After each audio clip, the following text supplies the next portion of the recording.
어려운 때에 이렇게 예배 자리를 지키는 귀한 성도들을 주님의 이름으로 축복합니다. 오늘 특별히 우리 찬양대 은혜 많이 받았습니다. 우리 한 번 더 하나님께 영광의 박수 올려드리겠습니다. 우리는 코로나라고 하는 전대미문의 이 고난의 시기를 살고 있습니다. 어떤 분은 한 치 앞도 내다볼 수 없는 상황이라고 그렇게 말씀하시는 분도 있습니다. 이러한 때 우리가 어떻게 이 고난의 때를 지나야 되겠습니까? 삼성전자의 권오현 회장의 초격차라고 하는 책에 보니까 참 일리 있는 얘기를 해요. 난관을 극복하는 힘은 실력보다는 열정에서 나온다는 것입니다. 사람이 조금 능력이 떨어져도 괜찮다는 것입니다. 이 난관에 목숨 걸겠다고 하는 그러한 사람이 나오면 문제는 해결된다는 것이죠.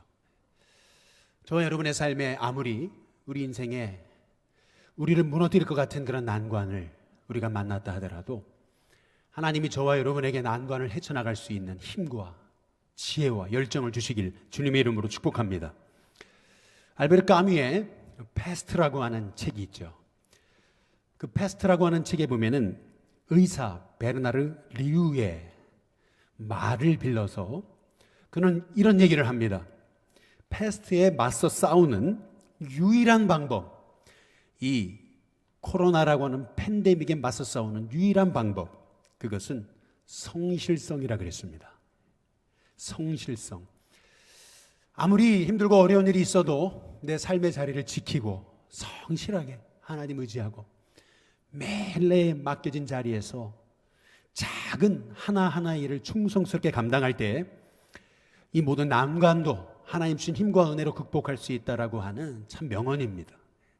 저와 여러분에게 아무리 우리가 큰 인생의 환난을 만났어도 하나님 주시는 힘과 신실함과 성실성으로 승리하는 우리 일신교회 성도님들 되시길 주님의 이름으로 축복합니다. 김지찬 교수가 쓴 성경과 팬데믹이라는 책이 있습니다. 그 책에 보면 이런 얘기를 해요. 루터와 칼빈 시대에도 흑사병이 유행했다는 것입니다. 지금의 이 코로나 같은 이 팬데믹이 온 세상을 휩쓸었다는 것입니다. 그렇다면 이 루터와 칼빈은 그런 어려운 때 어떻게 설교했냐는 겁니다. 요즘 이렇게 가끔 들려오는 얘기는 이 코로나는 하나님의 심판이다, 죄에 대한 형벌이다, 이렇게 얘기하죠. 물론 그게 맞을 수 있고 또 우리 인생에 이 코로나라고 하는 어려움이 우리의 죄악으로 찾아온 형벌이라 하더라도 루터와 칼빈은 그것이 죄에 대한 심판이다라고 설교하지 않고 오히려 이렇게 설교했다는 것입니다. 이 흑사병이라고 하는 이 어려움, 이 팬데믹은 우리의 믿음과 사랑을 시험하기 위해 보낸 하나님의 테스트다, 이렇게 얘기했다는 것입니다. 우리의 사랑과 믿음을 시험하기 위해 보낸 하나님의 테스트의 과정이다, 이렇게 얘기했다는 것입니다. 저는 이런 코로나의 어려움 중에도 여러분의 믿음이 하나님께 인정받는 진실한 에녹과 같은 하나님과 동행하는 그런 믿음의 종들 되시길 주님의 이름으로 축복합니다. 그래서 이렇게 우리가 이 어려운 시대를 만났을 때 오늘 이렇게 요한복음 4장에서 하나님이 우리에게 이 10년에 사마리아 여인에 관한 메시지를 주시는 것은 이게 너무나 놀라운 것입니다. 왜냐하면 이 사마리아 여인같이 그렇게 절망한 사람이 또 어디 있었습니까? 남편을 벌써 5이나 바꾸고 지금 있는 사람도 자기 남편이 아닙니다. 얼마나 인생이 찢기고 상처받고, 아니 살아있다는 것이 사실 기적인, 생명의 끈 붙잡고 있다는 것이 사실은 기적인 인생이 이 사마리아 여인인데, 이 여인을 우리 주님이 만나주셨잖아요. 만나주셨을 뿐만 아니라 그렇게 상처받고 낙심했던 여인을 통해서 뜻밖의 사마리아의 영적 부흥을 허락하시잖아요. 마찬가지로 하나님께서는 저와 여러분에게 때로는 인생의 어려움을 만나 난관 속에 절망하고 있는 우리를 다시 일으켜 세우셔서 올해 2021년 새 일을 행하실 줄로 믿고 믿음으로 승리하는 우리 일신교회 성도님들 되시길 주님의 이름으로 축복합니다. 제가 약 5년 전에 우리 일신교회 담임이 됐을 때 그게 참 열심히 했던 것 같습니다. 불철주야 이것도 해보고 저것도 해보고. 근데 그 해 연말에 당회를 할 때 저는 우리 일신교회 교회 재정 결산을 보면서 낙심하지 않을 수 없었습니다. 그 해에 우리 일신교회 재정이 수천만 원의 적재를 받습니다. 그때 하나님 앞에 새벽에 나와서 부르짖으며 기도했던 기억이 납니다. 하나님 어떻게 하면 좋겠냐고. 나는 힘이 없다고. 그때 하나님이 주셨던 말씀이 사도행전 18장 9절에서 10절이에요. 이 말씀에서 저는 이 세 말씀이 제 가슴에 하나님의 주시는 음성으로 받았습니다. 9절에 보니까 두려워하지 말라고 하시잖아요. 10절에 보니까 내가 너와 함께 있겠다고 말씀하시죠. 그리고 이 성중에 내 백성이 많다. 우리 주님이 말씀하십니다. 무슨 말입니까? 이제 새 일을 행할 테니 낙심하지 말고 담대히 내가 너와 함께 있을 테니 너는 너의 맡겨진 사명 감당해라. 이제 그 말씀 아니겠습니까? 그동안 한 15년 정도 정말 여러 교회를 다니면서 했던 그 모든 사역에서도 그 얻은 그 모든 지혜를 가지고서도 어떻게 풀어가야 될지를 몰랐었습니다. 근데 놀라운 것은 하나님께서 뜻하지 않은 늘 푸른 학교를 통해서 우리 지역에 연세드신 우리 어르신들 전도하게 하시고, 또 코로나가 오기 전인 2년 전에는 그 해에 들어왔던 새가족 중에 40명이 넘는 영혼을 세례받게 하셨잖아요. 하나님은 우리의 생각과 판단, 우리의 상상을 뛰어넘어서 일하시는, 새 일을 행하시는 하나님이십니다. 하나님이 하시는 일을 생각해 보면 너무나 놀라운 거예요. 오늘 사마리아 여인을 통해서 우리 하나님께서 우리에게 그러면 하나님은 어떻게, 바로 어떤 방법으로 누구를 통해서 새 일을 행하시는가 우리에게 말씀하고 계십니다. 먼저 첫 번째는 하나님은 전혀 생각지 못한 그런 사람과 만남을 통해서 새 일을 행하시겠다고 말씀하십니다. 오늘 요한복음 4장 3절에서 4절 우리 함께 같이 한번 읽어보겠습니다. 유대를 떠나사 다시 갈릴리로 가실새 사마리아를 통과하여야 하겠는지라. 오늘 여기 말씀해 보면은 일반적으로 이렇게 성경을 기록할 때 우리 주님이 사마리아를 통과하셨습니다. 통과하셨다. 이제 뭐 이렇게 말씀하시면 될 것을 오늘 말씀해 보면은 예수님께서 유대를 떠나서 다시 갈릴리로 가시는데 사마리아를 통과하여야 하겠다. 이렇게 말씀하십니다. 통과하여야 하겠다. 여기에는 우리 주님이 말씀하시고자 하시는 의도적인 하나님의 뜻이 기록되어 있는 거예요. 그래서 헬라 원본을 찾아봤습니다. 여기 4절에 보니까 처음 시작하는 헬라어 단어가 뭐냐면 에데이라는 말입니다. 이 에데이라는 말을 우리말로 번역하면, 영어로 번역하면 영어로 must라는 말입니다. 해야 된다, 반드시 해야 된다라고 하는 말씀의 의미인 것입니다. 의지를 가지고 글로 가야 되겠다라고 하는 그런 말씀이 담겨진 말씀이 에데이라는 말입니다. 다시 말하면 우리 예수님께서는 사마리아를 계획 없이 가신 게 아니고 계획과 목적을 가지고 한 영혼을 만나시기 위해서 찾아 사마리아로 들어가셨다는 겁니다. 누구였습니까? 사마리아 땅에서 가장 절망하고 있었던 여인, 정말 파란만장한, 팔자도 이런 팔자를 가진 사람도 없는 거예요. 그런데 이렇게 절망한 영혼을 우리 주님이 찾아가셔서 만나주시고 그를 통해서 사마리아의 영적 부흥을 일으키시는 것을 볼 수가 있는 것이거든요. 마찬가지로 저와 여러분의 인생에도 이런 하나님이 새 일을 행하시는 은혜가 있게 되시길 주님의 이름으로 축복합니다. 특별히 우리가 여기 이 말씀을 이해하기 위해 사마리아라고 하는 이 땅의 역사를 우리가 생각해 봐야 됩니다. BC 722년 북이스라엘은 하나님 말씀에 불순종하여서 아수르라고 하는 당시 강대국에 의해 패망합니다. 아수르는 지독한 나라였습니다. 피정복 국가에 가가지고 그 피정복국의 그 주민들을 다 자기가 정복한 나라로 다 이주시키고 또 피정복 국가에 있던 사람들을 또 다시 사마리아에 이주시켜가지고 그 사마리아 땅의 사람들을 다 혼혈족으로 만들었습니다. 그래서 결국 그들이 하려고 했던 일은 그 사마리아 땅의 뿌리를 잃어버리게 하는 거였습니다. 완전 그 땅은 이방인의 땅이 되어버렸던 겁니다. 그런데 더욱 안타까웠던 것은 유다 백성들조차도 그 사마리아 땅을 바라보면서 저 땅은 버려진 땅이다 라고 생각하면서 그 사마리아 땅의 백성들을 오히려 상종하지 않고 배척하고 소외시켰습니다. 결국 사마리아 땅은 유다라고 하는 이 이스라엘이라는 지역에서 가장 소외되고 버려진 땅이었던 거죠. 그래서 이스라엘 백성들은 유다에서 갈릴리로 갈 때 이 사마리아를 거쳐가면 금방 갈 수 있는 것을 사마리아를 거쳐가지 않고 요단강을 건너가지고 베레아를 거쳐서 다시 또 요단강을 건너서 그래서 갈릴리로 갔던 것이 이스라엘의 역사인 것입니다. 근데 오늘 예수님은 의도적으로 내가 사마리아를 통과해 가야 되겠다, 내가 사마리아에 가서 반드시 만날 영혼이 있다라고 말씀하고 계시는 것입니다. 그 영혼이 누구였습니까? 바로 가장 삶의 상처와 낙심에 찢겨가지고 관계란 관계는 다 무너지고 더 이상 사람 만나는 것이 너무나 괴로움과 상처였던 이 여인, 낙심했던 이 여인, 인생이 무너졌던 여인, 이 여인에게 찾아가셔서 예수님은 생명의 주님이 바로 예수님이심을 증거하십니다.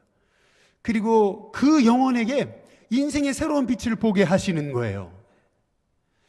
이것이 이사야서 9장 1절과 2절에서 주신 하나님의 약속의 말씀이 바로 이런 말씀인 것입니다. 이사야서 9장 1절에 보면 고통받던 자들 그리고 멸시받던 자들 그 영혼들을 영화롭게 하셨다. 2절에 보니까 흑암에 행하던 백성이라 그랬습니다. 더 이상 소망과 꿈이 없고 빛이 없던 그 땅에 우리 주님이 빛이 비치게 하셨다라고 하는 것이 바로 이 사마리아 여인에게 주셨던 하나님의 말씀인 거예요.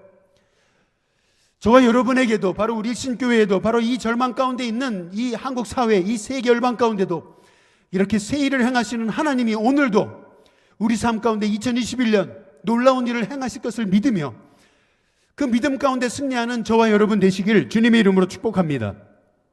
그렇다면 어떻게 주님이 이런 새 일을 행하실 거냐는 거예요. 이사야서 9장 7절에 보면 이렇게 말씀하십니다. 만군의 여호와의 열심히 이를 이루실 거다. 하나님이 하실 거라는 겁니다. 하나님이 하나님의 계획과 방법대로 하나님의 사람을 일으켜서 하나님이 새 일을 행하시겠다. 그 사인으로 주신 게 바로 오늘 요한복음 4장에 이 사마리아 여인에게 행하셨던 구원의 역사인 것입니다. 저는 오늘 말씀을 보면서 우리가 절대 믿음 생활하면서 아무리 사람에게 실망해도 그 사람을 가리켜가지고 넌 안 돼, 넌 글렀어, 너는 해도 소용없어, 넌 이제 끝장이야 라고 절대 우리가 사람에게 그런 말을 하지 말아야 된다는 것을 깨닫습니다. 아무리 어떤 사람이 실망시켜도 우리는요, 하나님도 포기하지 않으신 사람을 향해서 넌 안 돼. 여러분, 이것은 가장 큰 죄악입니다. 하나님은요, 사마리아 같은 여인과도 같은 절망한 사람을 통해서도 정말 놀랍게 우리가 알지 못한 새 일을 행하시는 분이십니다. 그래서 우리 자신을 향해서도 또 우리가 만나는 영혼을 향해서도 아무리 누군가 나에게 낙심을 주고 실망을 시켜도 넌 안 돼, 글렀어, 넌 끝장이야 라고 하는 그 입술의 고백이 사라지는 저와 여러분이 되시길 주님의 이름으로 축복합니다. 아니, 누가 그 히브리 노예였던 요셉을 말이에요. 여러분, 히브루라고 하는 말, 하피로라고 하는 원어는 당시 그 중동 국가에서 가장 그 천박한, 가장 소외됐던 그 혈통, 그 민족들을 가리켜서 하피루라고 했던 말이라고 말씀드렸죠. 그 히브리 그 노예였던 그 요셉을 말이에요. 그것도 범죄자로 낙인 찍혀가지고 감옥에 들어가 있던 요셉을 말이에요.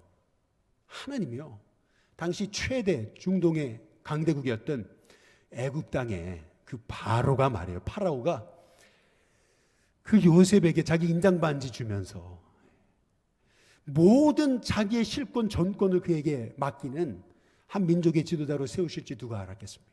인장 반지가 뭡니까? 절대 그 사인권, 절대 결정권을 줬다는 얘기예요. 인장 반지 찍어버리면 그냥 모든 게 다 통해버리는 그 시대, 바로가 가지고 있던 그 인장 반지를 요셉에게 건네줬다라고 하는 얘기는 그처럼 바로가 요셉을 신뢰했다는 얘기 아니겠어요? 히브리 노예였던 요셉을, 그것도 범죄자로 낙인 찍혔던 인물을 하나님은 그 감옥에서 들어서 온 세상 열방을 살리는 그러한 민족의 지도자로, 세계 열방의 지도자로 삼으시는 분이 하나님이십니다. 그 하나님, 우리 2021년 저와 여러분의 삶에도 새 일을 행하실 것을 믿으며 이 새 일을 행하실 하나님 바라보며 승리하는 저와 여러분이 되시기를 주님의 이름으로 축복합니다. 아니, 그 누구가 광야 40년간 방황하던 이스라엘 백성을 말이에요, 모세도 해내지 못한 그 일을 이스라엘 백성을 가나안으로 이끌어서 가나안 정복의 역사를 완성시킬 그 놀라운 지도력을 발휘할 사람이 그 모세의 시종으로 있던 여호수아가 될지를 누가 생각했겠습니까? 여호수아가 오죽 그렇게 두렵고 떨렸으면 우리 주님이 두려워하지 말라, 내가 너와 함께 있겠다, 좌로나로라 치우치지 말라, 모세와 함께 있던 것 같이 너와 함께 있겠다라고 하셨겠어요?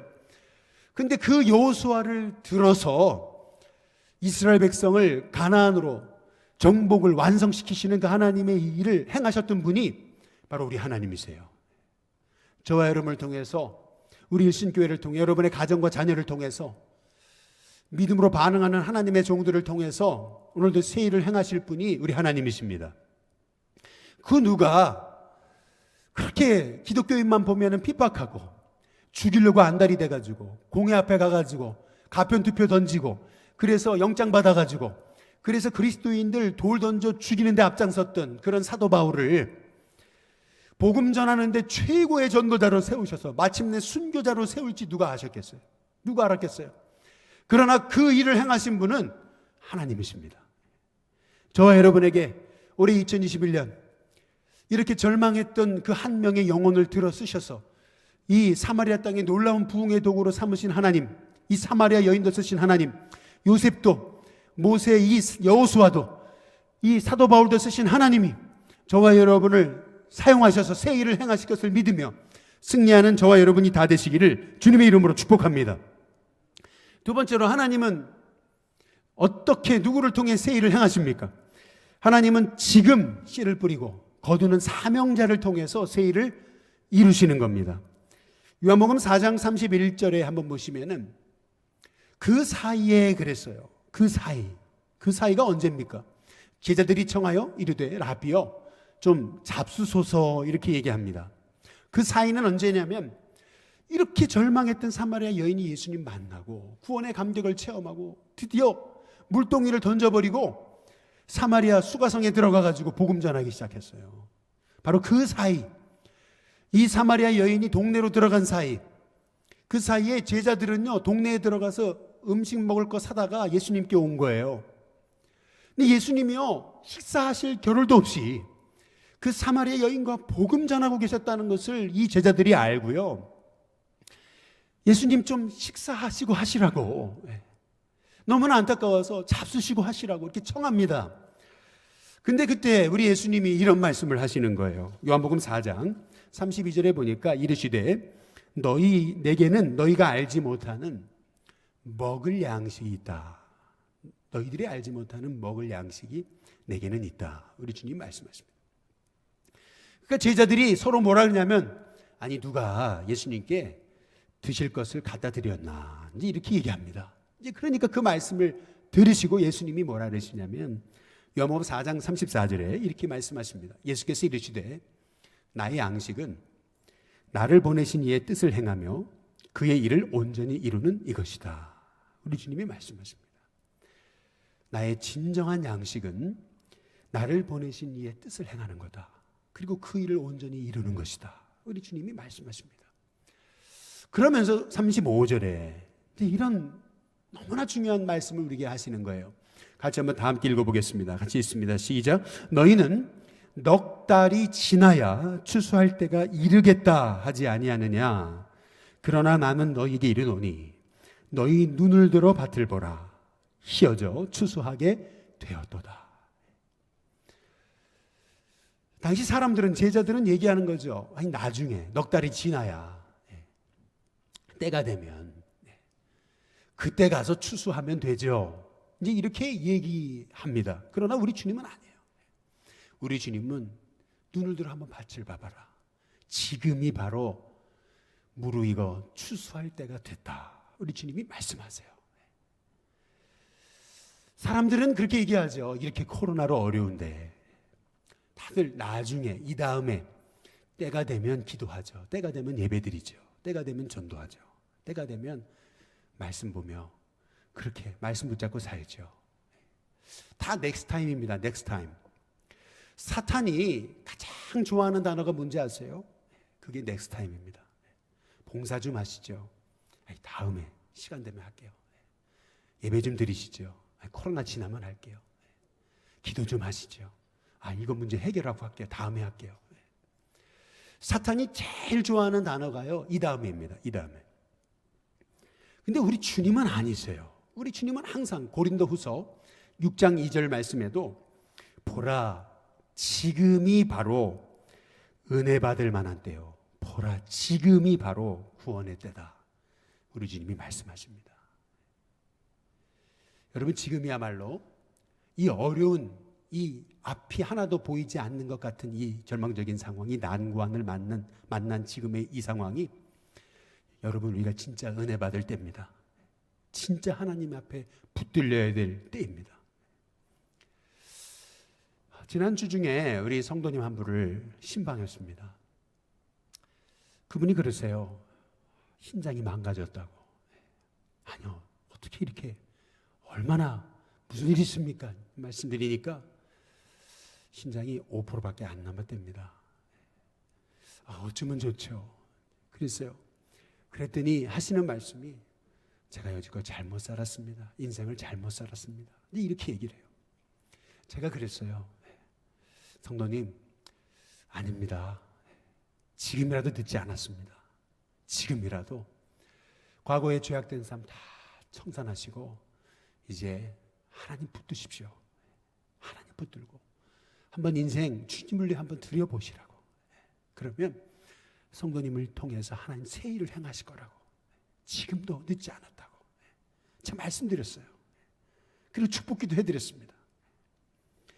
여러분, 지금이야말로 늦지 않았어요. 지금이야말로 우리가 하나님 손에 붙들려서 쓰임받을 때라고 하는 사실을 잊지 말아야 돼요. 그러면 어떤 사람을 통해서 우리 주님이 새 일을 행하시냐는 거죠. 오늘 요한복음 4장 37절 38절에서 우리 주님이 이렇게 말씀하십니다. 37절 말씀만 우리 함께 같이 한번 읽어보겠습니다. 같이 읽습니다. 시작. 그런즉 한 사람이 심고 다른 사람이 뭐예요? 거둔다 하는 말이 옳도다. 한 사람은 심고 다른 사람은 거둔다. 이 말이 무슨 말이에요? 결국 여러분, 우리는 심어야 됩니다. 심어야 거둘 게 있어요. 내가 거두지 못한다 하더라도 여러분, 우리는 심어야 됩니다. 내가 심으면 반드시 내가 거두지 못해도 내 자녀 세대가 거두게 될 줄로 믿습니다. 심어도 심은 것이 열매 맺지 못하는 것처럼 낙심이 될 때가 있죠. 이번 주에 어떤 분에게 전화를 받았어요. 목사님, 너무 죄송한 말씀 드려야 돼가지고 어떡하죠? 아니, 왜 그러시냐고. 그랬더니 하시는 말씀이, 열심히 나오시던 그분 이제 가까운 교회 가시겠대요. 목사님, 어떻게 하면 좋아요? 그 전화를 받고 좀 마음이 많이 이렇게 힘들었습니다, 그날. 근데 가만히 기도하는데 하나님 주신 말씀이 그거예요. 우리가 씨 뿌려서 구원받게 하고 세례해주고 열매 맺었잖아요. 그러나 그 열매, 여러분, 우리가 거두지 못한다고 해서 우리가 이 씨 뿌리는 거 우리가 중단해야 되겠습니까? 아니잖아요. 다시 씨를 뿌려야 되지 않겠습니까? 결국 뿌리는 자가 있어야 한 사람은 심고요, 다른 사람이 거두어도 괜찮습니다. 오늘 예수님이 제자들에게도 너희가 노력하지 않은 것 거두러 내가 보냈다. 우리 주님이 말씀하고 계시잖아요. 내가 뿌리지 않은 거 내가 거둘 때도 있습니다. 그러나 내가 심은 거 내가 못 거둘 때도 있어요. 그러나 그럼에도 불구하고 뿌려야, 심어야 결국에는 누군가가 거두게 된다라고 하는 것이죠. 그래서 여러분, 이 고린도 교회가 사도 바울이 심었잖아요. 그런데 얼마나 분열이 많고 어림이 많았습니까? 그 절망적인 그 고린도 교회 상황을 바라보면서 사도 바울이 고린도전서 3장 6절에서 이런 얘기를 한 거예요. 나는 심었고, 그랬어요. 아볼로는 물을 주었으되 하나님은 자라게 하시나니. 지금 당장 열매 맺지 못하는 것 같아도 나는 심었다는 거예요. 아볼로는 물을 주었기 때문에 결국 하나님이 자라게 하신다. 하나님 거두게 하신다. 열매 맺게 하신다. 이 믿음을 가지고 사도 바울은 또 씨앗을 심는다라고 하는 씨 뿌리는 자의 사명을 감당하고 또 나가서 거두는 사명을 감당했던 것이 아니냐는 거죠. 저는 우리 이신교 성도님께 여쭤보겠습니다. 우리 이신교회 올해 74주년을 맞았습니다. 우리 74주년, 이 74년 동안 여러분 이신교회 무엇을 심으셨습니까? 무엇을 심어 왔습니까? 그리고 무엇을 심고 계십니까? 심은 대로 거둘 것입니다. 심지 않았다면 거둘 수 없습니다. 내가 심어도 못 거둘 수는 있습니다. 그러나 내가 심었다면 내 다음 세대가 거두게 되는 줄로 믿습니다. 그래서 심어야 됩니다. 말씀의 씨를 심어야 됩니다. 영혼 구원의 씨를 심어야 됩니다. 전도의 씨를 심어야 되는 거예요. 그럴 때 결국 하나님께서 우리 일신교회를 통해서 또 저와 여러분의 삶을 통해서 여러분의 믿음의 그 발자취를 통해서 하나님이 믿음의 세대를 일으키시고 하나님이 놀라운 구원의 역사를 보게 하실 줄로 믿습니다. 그래서 하나님 말씀하시는 거예요. 결국 지금 씨 뿌리고 지금 거두러 나가는 이 사명 감당하는 자, 자꾸 넥스트 타임 다음에 일신교회가 재정이 좋아지면, 일신교회가 사람이 많아지면, 일신교회 교회학교 아이들이 많아지면 그때 하겠습니다가 아니고 지금 바로 씨앗을 심고 지금 교회를 세우고 지금 선교하고 지금 전도하는 저와 여러분을 통해서 하나님이 결국 새 일을 행하실 것을 믿으면서 지금 뿌려서 나중에 거둘 것이 있는 하나님의 종의 삶을 사시기를 주님의 이름으로 축복합니다. 마지막 세 번째로 하나님은 말씀 듣는 사람들을 일으키셔서 새 일을 행하시는 것입니다. 요한복음 4장 39절 오늘 42절에 보면 여자의 말이 그랬어요. 내가 행한 모든 것을 그가 내게 말하였다. 여자가 증언함으로 그 동네 중에 많은 사마리아인이 예수를 믿었다 그랬습니다. 사마리아 여인의 전도로 그 수가성의 사마리아 땅에 많은 영혼이 예수를 믿었다 그랬습니다. 근데 42절에 이러한 고백을 사마리아 백성들이 하는 것입니다. 우리 다 함께 같이 한번 읽어보겠습니다. 같이 읽습니다. 시작. 그 여자에게 말하되 이제 우리가 믿는 것은 내 말로 인함이 아니니 이는 우리가, 그 다음 뭐예요? 이제는 친히 직접 들었다는 거예요. 그리고 그가 참으로 세상의 구주이신 줄 내가 이제 알았다라는 거죠. 말씀이 들리면은 새로워지지 않을 영혼은 없습니다. 여러분, 이 확신이 저와 여러분 가운데 있게 되시기를 주님의 이름으로 축복합니다. 결국 한 사람이 세워지지 않는 것은 그 영혼에게 말씀이 들리지 않기 때문에 그렇습니다. 내 양은 내 음성을 들으며 그랬습니다. 하나님의 말씀을 듣지 않는 사람은 하나님의 양이 아닙니다. 그러나 하나님의 말씀을 듣는 사람은 하나님이 선한 목자 되셔서 그를 인도하시는 진짜 복의 사람으로 거듭 태어나게 되는 거예요. 말씀이 들려야 내 안에 새로운 하나님의 역사가 시작되는 거고요.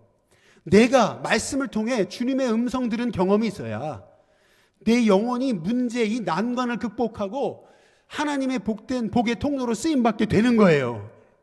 그래서 에스겔 37장에 이스라엘이 망하고 바벨론 포로 생활을 하고 있던 에스겔에게 하나님이 이스라엘의 현실을 보여주면서 마른 뼈가 가득한, 에스겔 37장 2절에 보니까 아주 뼈가 많은데 심히 말랐다, 아주 말랐다 이렇게 얘기합니다.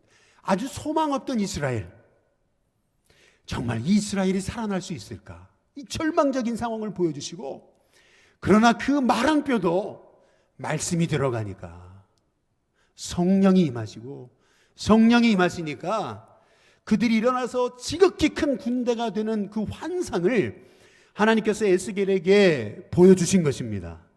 마찬가지로 우리의 인생 가운데 하나님 말씀이 들려지기 시작하면 변화되지 않을 영혼은 없는 거예요. 말씀이 들려지니까 이 사마리아 여인같이 절망한 영혼도 일어나서요, 사마리아 땅을 바꾸는 믿음의 사람으로 완전 새로워지는 거예요. 이 한 사람만 말씀을 듣기 시작해도 사마리아는 바뀌는 거예요. 결국 말씀 들은 한 사람이 있느냐, 말씀이 들리는 것이, 이것이 엄청난 축복과 은혜인지 모른다라고 하는 거예요. 이 시대 젊은이들과 이 시대 너무나 많은 사람이 정말 갈급하고 비틀비틀거리잖아요. 뭐 집값은 올라가고 또 직장은 구하기 어렵고 또 얼마나 사람들이 이 현실과 상황을 보면서 낙심하고 절망합니까? 그런데 우리 주님이 하시는 말씀은 뜻밖의 말씀이에요. 아모스 8장 11절에 보시면은 한번 같이 한번 읽어보겠습니다. 같이 있습니다. 시작.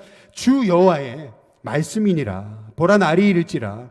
내가 기근을 땅에 보내리니 양식이 없어 주림이 아니며 물이 없어 가람이 아니요 여호와의 말씀을 듣지 못한 기갈이라. 왜 사람들이 이렇게 갈짓자를 하고 비틀비틀거리고 왜 이렇게 사람들이 무너지고 넘어지냐는 거예요. 말씀을 잃어버렸기 때문에 그렇다는 거예요. 양식이 없어 주림이 아니에요. 물이 없어 가람이 아니에요. 하나님 말씀을 듣지 못한 영적 기갈이라는 겁니다. 어떤 분은 그래, 교회에 사람이 없다고, 교회가 망하게 생겼다고. 그러나 여러분, 우리 이 시대가 위기를 만난 것은 사람이 없어서가 아니에요. 말씀을 듣는 영혼이 없어서 그렇습니다. 말씀을 듣는 귀를 잃어버렸기 때문에 그래요. 그래서 이 아모스 선지자와 동시대에 활동했던 호세아 선지자가 이렇게 얘기하는 겁니다. 호세아 4장 6절에 우리 다 함께 같이 한번 읽어보겠습니다. 같이 있습니다. 시작. 내 백성이 지식이 없음으로 망하는도다. 내가 지식을 버렸으니 나도 너를 버려 내 제사장이 되지 못하게 할 것이요 내가 내 하나님의 율법을 잊었으니 나도 내 자녀들을 잊어버리리라. 말씀 잃어버리니까요 온 백성들이 길을 잃고요 그 자녀들은요 비틀비틀거리며 쓰러지더라는 거예요. 그러나 이러한 영적인 이 곤고함을 다시 하나님의 은혜의 풍성함으로 바꾸는 비결이 어디 있냐는 거예요. 호세아 선지자는 말합니다. 호세아 6장 3절에 우리 다 함께 읽어보겠습니다. 함께 있습니다. 시작. 그러므로 우리가 여호와를 알자. 힘써 여호와를 알자. 그의 나타나심은 새벽빛같이 어김없나니 비와 같이 땅을 적시는 늦은 비와 같이 우리에게 임하시리라 하니라. 호세아 선지자가 그 절망하고 낙심해 있는 그 이스라엘 백성들, 비틀거리고 그 영적 기근에 빠진 그 이스라엘 백성들을 향해서 주신 하나님의 음성은 뭐냐? 힘써 여호와를 알자는 거예요. 하나님 말씀이 들리면 회복되지 않을 영혼은 없다는 겁니다. 저와 여러분의 인생 가운데 하나님의 말씀이 2021년 들림을 통해서 사마리아 여인에게 행하셨던 그 새 일을 행하시기를 주님의 이름으로 축복합니다. 말씀이 들리면요 내 안에 영적 치유가 일어나고요. 말씀이 들리면요 내가 새로운 영적 눈을 뜨게 되고요. 말씀이 들리면은요 내가요 나를 하나님이 얼마나 존귀한 존재로 세우셨는지 깨닫게 돼요. 말씀이 없으니까요 하나님의 사람이라고 하면서 어디 들어가면 조금만 뭐 환경이 달라지면은 막 기죽어가지고 자존감이 무너지고 막 이렇게 말이에요 뭐 그 마음에 어떤 그 영적 자존감 없이 말이에요 눌리고 이렇거든요. 왜 그래요? 내 안에 하나님의 말씀이 없으니까 내 힘으로 살아가려니까 이 세상 살이가 이렇게 힘든 거예요. 그러나 호세아 선지자는 11장 10절에서 이런 놀라운 말씀을 합니다. 그들은 사자처럼 소리를 내시는 여호와를 따를 것이라고 말씀합니다. 여호와께서 소리를 내시면 그랬습니다. 사자후를 발하시면 그 자손들이 서쪽에서부터 떨며 몰려올 것이다. 이게 얼마나 놀라운 말씀인지 아세요? 사자 새끼가요 고양이 새끼가 몰려있는 그 우리에 살고 있었습니다. 늘 고양이와 어울리고 고양이만 바라보다 보니까 자기도 고양이인 줄 알고 이 사자 새끼가요 이 고양이 울음소리를 흉내냅니다. 야옹 야옹. 그런데 아무리 야옹야옹을 해도 너무나 어색하고 이상합니다. 근데 어느 날 말이죠 저 언덕 위에서 어미사자가 사자후를 바랍니다. 그 사자후가 들려지는 순간 가슴에 부딪히는 순간 이 새끼 사자는요 그 가슴 안에 있었던 이 사자의 본능이 깨어나는 겁니다. 사자의 본능이 깨어나니까요 더 이상 고양이가 아니잖아요. 여러분 왜 우리가 이렇게 세상 속에서 왕 대신 하나님의 자녀로 살고 있는데도 우리가 왜 이렇게 세상에 눌려가지고 이 고양이 새끼처럼 사냐는 거예요. 말씀이 들리지 않으면요, 우리는 고양이 새끼처럼 사는 거예요. 야옹야옹 그러다 끝나요. 그러나 말씀이 들리면은요, 우리는 사자 새끼의 본능이 나옵니다. 그 울타리를 뛰어넘어요. 야, 내가 이런 힘이 있었구나. 울타리를 뛰어넘어요. 그러더니 언덕을 박차고 올라갑니다. 그리고 어미사자와 함께 세상을 호령하는 하나님의 종으로 쓰임받는 왕 되신 하나님의 자녀로 이 땅에서 담대히 이 어두운 세상을 밝히는 작은 등불로 쓰임받게 되는 하나님의 축복을 얻는 거죠. 사마리아 여인은 여지까지 자기가요, 버려진 인생이었던 걸로 생각했던 거예요. 그러나 말씀이 들리니까요, 얼마나 존귀한 인물이 됩니까? 사자의 본능이 깨어납니다. 여러분, 그런 하나님의 은혜가 저와 여러분 가운데 있게 되시기를 주님의 이름으로 축복합니다. 이번 우리 바이블 하이킹 여행을 통해서 저와 여러분에게 하나님의 음성이 들려줌으로 인생이 새롭게 되는 은혜가 있기를 주님의 이름으로 축복합니다. 가끔 말씀드리지만 유태인 이야기라고 하는 홍익희 씨가 쓴 책에 보면은요, AD 70년에 이스라엘은요, 로마의 그 말발굽에 완전히 초토화돼 가지고요, 예수님 말씀대로 돌 위에 돌 하나 남지 않고 이스라엘의 모든 성벽은 무너집니다. 성전도 완전히 초토화됩니다. 근데 그 이유가 있었어요. 사실은 헤롯 대왕이요, 성전을 세울 때요, 그 문짝 하나만 만드는데도요, 그 문짝 전부를요 금으로 치장했어요. 얼마나 그 금으로 치장한 그 예루살렘 성전의 그 문이 대단했는지요. 장정 200명이 밀어야 열리고요, 장정 200명이 끌어야 닫혔습니다. 로마 백성들이, 군사들이 예루살렘에 쳐들어와 보니까요, 사방이 금천지잖아요. 지성소도 다 그물로 쳐발랐는데요, 그리고 돌마다 금들이 중간중간에 숨겨 있어요. 그러니까요, 이 로마 백성들이 와가지고요, 돌을 다 무너뜨린 거예요. 그 안에 금이 있는 줄 알고. 돌이란 돌은 다 무너뜨리면서 다 금을 캐가기 시작한 거예요. 그러니까 주님 말씀대로 돌 위에 돌 하나 남지 않고 이스라엘이 다 무너진 거예요. 이스라엘이 무너지고요, 나라가 없어지고 온 땅으로 흩어지고 나서 그들은 깨닫습니다. 우리가 하나님 의지하지 않고 세상 은금을 의지했던 것이 우리가 이렇게 멸망한 이유였구나 깨닫고요, 다시 말씀으로 돌아갑니다. 말씀밖에 없구나. 정말 미친 듯이 하나님 말씀을 상고하기 시작하고요, 미친 듯이 자손들에게 말씀을 가르치기 시작하고요, 그러면서 로마, 이 이스라엘 백성들이요, 그 모든 로마의 또 가진 어려움들을요, 하나님 말씀으로 이겨내요. 놀라운 것은 한 세대 한 세대 말씀이 쌓이면서요, 그 말씀이 다음 세대에 이어지면서요, 그 지혜가 풍성해지는 거예요. 그러니까 결국요, 그 모든 난관을 뚫고 그 모든 역경을 딛고 일어나는 민족이 되었던 거예요. 마찬가지로 저와 여러분에게 하나님 말씀이 들리면 이 난관 속에서도 저와 여러분의 인생을 존귀히 세우시는, 새 일을 행하시는 하나님을 만나게 될 줄로 믿습니다.